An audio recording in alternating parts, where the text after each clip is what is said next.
Sobrang saya ko dito sa nabili kong 2-in-1 car vacuum with tire inflator.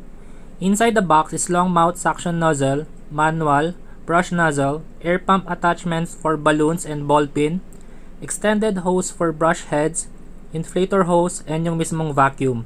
To power the device, need lang i-plug yung 12 volts DC power adapter sa 12 volts accessory socket ng iyong sasakyan.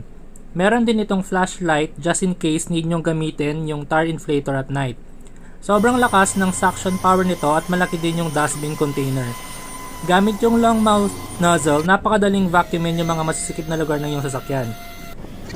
To use the inflator, need nyo lang i-clamp yung isang end to the vacuum and other end sa tire valve, and then power up the device by sliding the power button pababa. Once naka-on na, need mo lang i-manual stop pag na-reach na yung desired air pressure gamit yung air pressure gauge.